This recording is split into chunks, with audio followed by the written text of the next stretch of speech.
Hi, this is Tom with Rocket Restorations, and today we got a really cool C-body wagon for you. We call this one the Willy wagon because it's a friend of mine in Germany, Willy, bought this thing last year to ship it back to Germany. And he has excellent taste in Mopars. He's a big C-body guy. I've sold him a couple of 69 Furies over the years, including a WSP 69 Fury and another 69 four-door sedan 318 car that was actually a Washington State Liquor Control Board car. On the broadcast sheet on that car, it actually said triple X on the bottom. Get it? Liquor Control Board, triple X. Yeah. Well, I thought it was funny. I don't know if you guys did or not. But back to this wagon. So this is a 1970 Dodge Monaco wagon, which was the top of the line Dodge for 1970. Has the wood grain all around, all the trim, and this one is a true survivor car. It's mostly original paint. The front valance has been repainted, but the wood grain's original. Most of the rest of the paint's original. The interior is original. It is a super nice car, and it is an absolutely loaded car. This one really isn't missing too many options, and we'll kind of go over that stuff with you, over the individual options. Just kind of want to show you the condition of the car. You can see the seats are really nice. We've got our, patented data book collection too that we're gonna go through and show you some of the factory options on this thing. But tilt wheel, 8-track, cruise control, AC. And it's also a T-code 440, which is the top engine you can get on these. You could actually not get a 440 HP on these, which would be a U code, the 375 horse. And I'm not sure why. It's really weird on a wagon. All you get was single exhaust. The only way you can get dual exhaust on a wagon was with an N code 383 4-barrel. That was the only way you can get dual exhaust on a wagon. And I'm not sure why. The gas tank's actually in the quarter panel over here, and it's a real tight fit to get exhaust out, so that's my guess. We did a few little upgrades on this. I'd already had a dual snorkel air cleaner on it, and we put dual exhaust on it. But yeah, Willy's plan is to fly out here, hopefully this summer. He's gonna buy a small camper and basically drive this thing cross country.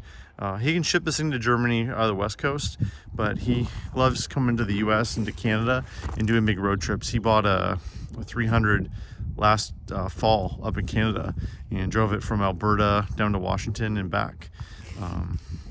And he went and visited us. He actually got to drive this thing. We just got the motor done. And yeah, I really love this car. I mean, it's just it's a super nice survivor. What are the miles? I can't remember. It says 12,000 miles. I'm sure that's 112,000. Let me go over some of the options on this thing with you. This thing has power windows and electric door locks. Super rare option. You don't see these very often. So you pull up and it unlocks, go down and it locks all of them all at once. Super rare. Has cruise control, tilt, the AMA track. It also has a super lite, which was first available in '69 and it was banned by several states. So it's a quartz, like real high intensity driving light there. It's pretty cool option on these. A lot more 69s got it in the 70s for some reason. It's got bumper guards, the wood grain, and Monaco was the top of the line model that year. The Polaro was kind of the low line Dodge. So here's the engine bay on this. Our plan was just to basically do mechanicals to make it safe enough to drive, but then it just had a real bad miss when we had it first here, and we ended up doing a tear down and found out how to burn valve. And it's one of those where it's like, well, once you got it out, you might as well do everything. And Willy was actually out last fall and actually rented my 72 Polaro, my gold Washington State Patrol car, and kind of took it all around the area. And he basically came back and looked at me and said, I want my wagon to drive like your car. So that was our goal with this. So we did a fairly stock rebuild on the motor. Still has log manifolds on it. We did put a dual snorkel air cleaner on it. It had an original Holley, but Hollies are junk. Not a big fan of Hollies. We tried to get the original one to work and we just couldn't make it work. So we ended up putting a Edelbrock AVS 2 on it, which runs great with an electric choke. I got a new AC heater valve for it. We're gonna get all the AC working, gotta get the cruise control. That's most of the stuff we have left to finish on this. It's just a bunch of, all the systems and making everything work. But gorgeous engine bay. Redid the radiator. you know, restored a bunch of this stuff. We didn't do the AC lines and some of that stuff. It's got new master cylinder, you know, new rubbers on the brakes, all new front end, firm feel steering box. This thing drives down the road really nice. This thing is already pretty set up to tow. Has the extra leaf back there, 8 3/4. It actually has a pretty gnarly hitch on the back. I mean, I wouldn't tow like 10,000 pounds with it, but I think you can tow a car with this thing pretty easily. Here's actually the person who put the hitch on, Acme Welding Inc. So another little trivia back here. Actually, took me a while to figure out what this was, but so right, anybody know what that is? That is not the window down feature. That's over there. So you put the key in there, the rear window goes down. This is for the rear window washer. If you read the owner's manual, the way they describe it is the window goes down and magically comes up clean. So right here, you take this off to fill up the reservoir bottle. So if your window got dirty, like going down the road or on a pass or something in the winter, it would go down an automatic washer feature, which is a very rare option on these. It's the first one I've ever seen. It's a 9-passenger with the handles back here. Helps you get in and out of the back a little bit easier. Of course, the roof rack is what wood-grained Town & Country wagon is right without that.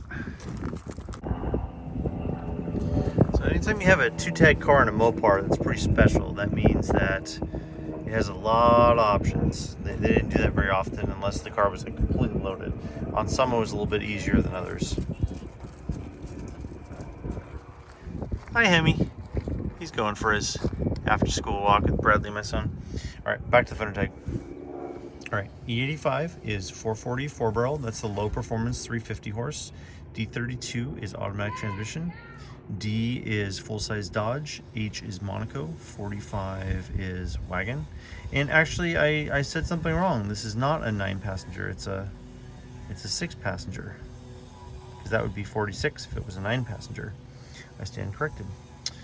T is the engine, again 350 horse, 440 T code, LOPO. 0 is the year, 1970. D is the plant, Belvedere plant, and that's the sequence number 170685. Color code is FF4, lime green metallic. H8F8 is the interior code. H is high, 8 is split 50-50 bench. F8 is dark green. FF4 is the upper door frame color. Again, matches the exterior.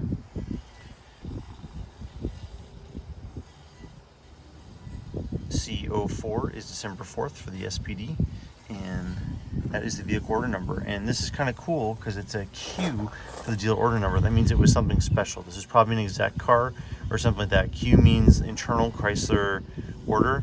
So, and seeing as loaded this thing is, there's a good chance it was like an executive car that went to a dealership or something like that. There's no really way to prove that, but Q means it was a special order of some sort. Like the show cars were that, the dealer review cars in the start of the year were that. So Q means it was something special. FF4, that's the top code, again lime green metallic. A01 is light package. 835 is trailer towing package, which was really one of your best bang for the bucks on a Mopar in these years. It gave you disc brakes, all the heavy duty suspension, the big radiator. I mean, this is AC anyway, so it would have had that, but trailer towing package was a great bang for the buck back in the day. B41 is disc brakes, C51 is split bench seat, G11 is tinted windows all, H51 is AC, J26, I'm actually not sure what that one is. I'm gonna have to look that one up. Hold on. I don't get stumped very often on these fender tag codes, but I didn't know what J26 is. That is the rear window washer option. L31 is fender turn signals. L35, that's a map light. M15 is a molding. M84, M85, and M81, it's the roof rack, the rear assist handles, and I'm trying to remember what the other one is. I can't remember off the top of my head right now. Hold on. All right, M84 is tailgate step sill plate, which I believe was standard on a 9-passenger, but not on a 6-passenger. M85 is front rear bumper guards. M91 is luggage rack. M95 is assist handles in the back to help you get in and out. N88 is cruise control. P31 is power windows. P41 is electronic door locks. R22 is AMA track. S21 is tilt. VO1 is single tone paint, so green all the way around. Y05 is made to US order. CNT is continue the codes. 26 is the radiator. END is end of codes. And then here's the VIN, just like in the other tag right there. All right, now the moment you've all been waiting for. Let's hear her run. Man, it starts right up. It's great. Voltmeter works. Fuel gauge is reading low. We still gotta fix that. Temp gauge works. That's a very low mile vehicle. Rear speaker fader. That's the super light switch right there. Rear window down. Washer. Headlights and wipers. Extra temp gauge there too. It's like someone put a map light down here. One of the ducts is still out because we had to call him out of this to do the steering box, but all right. Put the window up. Oh, come on. Don't be like that. That one works. Split bench is kind of nice too. Get a nice little armrest here. Don't be like that. And of course, as soon as I turn the video off, it went right up on its own. Boy, even the headliner's nice on this. C-body dome lamp. Little known fact about C-body dome lamps, that's the same one used in Dodge Challenger SEs in Barracuda Grand Coupes. So we got the rear panel off the back and the spare tire off because we're still trying to fix some stuff back there. Rear map light back there too. That's kind of cool. Extra map light in the back. Yeah, this thing's pretty awesome. All right, here we go. This thing drives great. It says stock torsion bars, rebuilt front end with a firm feel box. This thing drives great down the road. Rim blow needs to get fixed too. You got a rim blow. When you got a tilt wheel, you automatically got a rim blow. But the steering wheel is actually different between a tilt. These are kind of a unique wheel and steering column. Pretty much everything's unique on it. Look both ways. Go twice, something like that. Speedo's nice and steady. Clock doesn't work. It's one of the few things that doesn't work on this. Still charging pretty good. Yeah, my neighbors are crew cutting their yard over there. I might have a neighbor up on my hill, which is not great, to be honest with you. I live where I'm at because I don't like neighbors. I don't like nosy people telling me I can't store cars on my property, but hopefully they're cool. School bus. Yeah, I mean, this thing's going 50 in it. Other than the whistle through the wing window. Looks like it's going down the road great. Floats like a cloud. Big C-body wagon. And we're back to my favorite video spot. I love this place. Me and Mound's over here, but you know what? People are animals. Why do you just dump tires on the side of the road? It's ridiculous.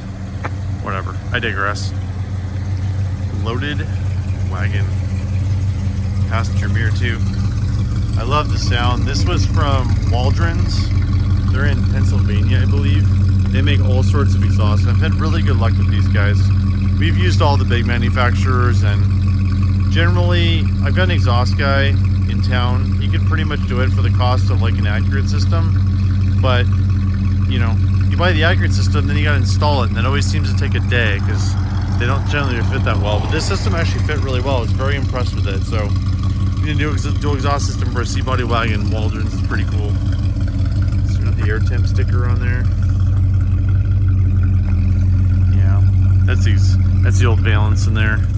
The front valance was a little smashed on this. We went ahead and found another one that had it painted, so that's one of the few pieces of things that's not original paint on this. Every car that leaves Rocket has to be thoroughly tested, and it's a tough job. Somebody's got to do it. I got me a Chrysler, it's as big as a whale, and it's about to set sail. And by Chrysler, I mean Dodge Monaco wagon, of course. We love going through old paperwork for these cars too. Unfortunately, if you are savvy on broadcast sheets and know what you're looking at, this broadcast sheet is unfortunately not for this car. It is a DL41 L. So that's Dodge. L is Polara, and it's 3 2-barrel 4-door sedan on a wagon. Super common on Mopars to find the wrong broadcast sheets in cars. Although it is kind of unusual because the interior code is different. Usually the interior code is different on them. That's why they're there. There's actually a two-tone pink car, which is kind of rare. VO2 has a gold bottom and a white top, kind of rare. And then here's an owner's manual for it. That's the correct one because it's Monaco. Sometimes they'll have the VIN in here too, but cool, original owner's manual. Brand number receipt we found in the records from Olinger Chrysler Plymouth in Vancouver, Washington. And I looked up that part number, and it's actually door glass retainers. So they got 6 of them for $10 a piece. Seems like a lot. That's the window rivets that actually hold the windows up. So the windows must have fallen down in '81 when the car was only 11 years old. Here's one from 1980. It looks like the transmission went out. It was $446.74 to replace the transmission at the time.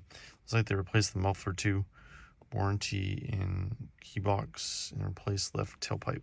So they must have been towing and blew it out. This one's Vancouver Dodge in Vancouver, Washington. There's all the part numbers and all the stuff they put in it to fix the transmission. Kind of cool.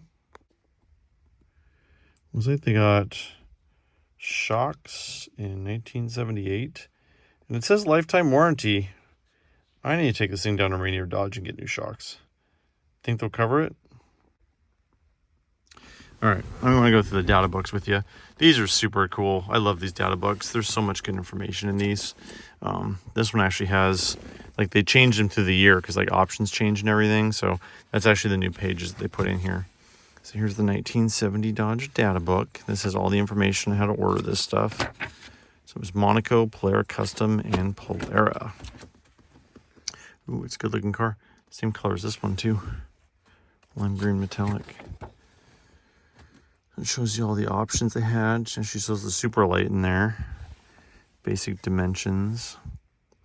Polara wagon and Monaco wagon. The dash with the super light on the clock. Looks very similar to this one, except that one's got an AM/FM and this one's got an 8-track. Dome lamp, pedal dress-up kit. Of course it has that. Power disc brakes. Split bench seats.